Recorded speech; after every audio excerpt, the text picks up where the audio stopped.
Let's go, boys. It's the Meatlock. You see the text, but real quick, shout out to our latest subs, One Shot Pro 69 and Tomas Borak. Appreciate you grilling and chilling with the boys. And it's Meat Boy MMA history in this one, Meat. It's a Meatlock, and it's the first ever underdog Meatlock because we are absolutely bullish on the homie Mamba, Jacob Malkoun, at 6-2, who is 2-2 in the UFC. Didn't have a beautiful debut, right? Got absolutely smoked by Megatron. One of the worst UFC debuts in company history. 18 seconds, he was asleep on the canvas, but you got to give Malkoun his credit in that he recovered pretty nicely, right? A great win as an underdog against Abdul Razak Al Hassan in a fight where everyone thought he was dead to rights. He was a significant underdog, and he came out there and absolutely smoked Abdul Razak. And then after that, got an easy work finish over AJ Dobson, and then most recently, he did lose, but you might argue his most impressive and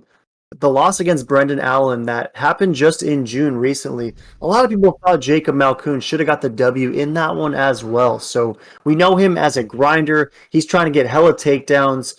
He's a dude who can mix it up well, but is for sure trying to get this thing to the mat. But he's taking on Nick Maximov, who is 8-1 and obviously a wrestler himself. We know he's training with the NDA, Nick Diaz Army, and he has that wrestling background, having participated at Clackamas Community College. Triple C, go Cougars. So what are your thoughts on this one? Are you expecting a grappling exchange? And why is it that Jacob Malkoun should, if their sort of skill sets are similar, have the better skill set and get us this easy meatlock? Why Malkoun?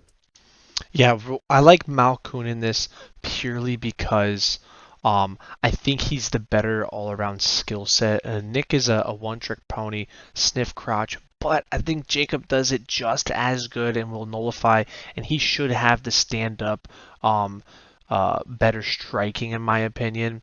Now, let's be honest, neither one of these guys can finish a cheeseburger at McDonald's from the Happy Meal because they have zero finishes in the UFC, but definitely going to be a decision, and I think Jacob is going to have the slight edge and has a better gas tank. So all around, this is going to be a very interesting, probably a lackluster fight, but a lock nonetheless. I just see this being, Jacob's level test training with, Whitaker.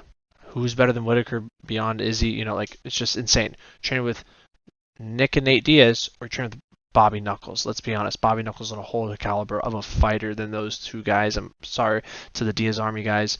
But that being said, I think Jacob's just going to win on the ground, on the feet, wherever it goes. I think he's just going to really hold his ground and just be the better fighter.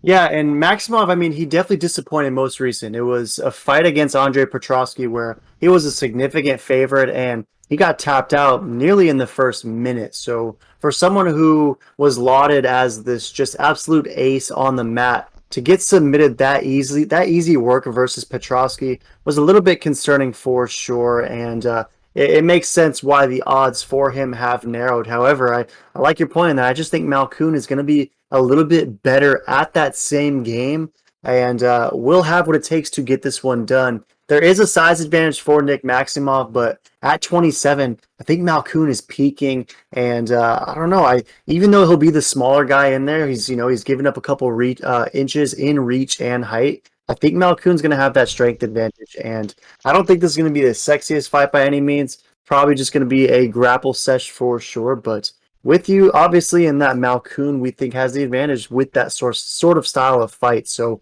again, it's an underdog meatlock. The meatlock is always the fight on the card that we are the most bullish on. And if it is a dog and we happen to be most bullish, then we're not afraid to make the meatlock an underdog for sure. So, we're going to be throwing down 120 at plus 120 odds. Feels crazy to say for sure. Profits 144. Get us that 61st meatlock. Trying to recover off last week's hiccup, but it stunk nonetheless. And we think Malkoun's the guy that's going to get us back on track. So, any last thoughts on Mamba? No, love this matchup. Love Mamba in this. Throw in the comments who you got, Mamba or Diaz Army.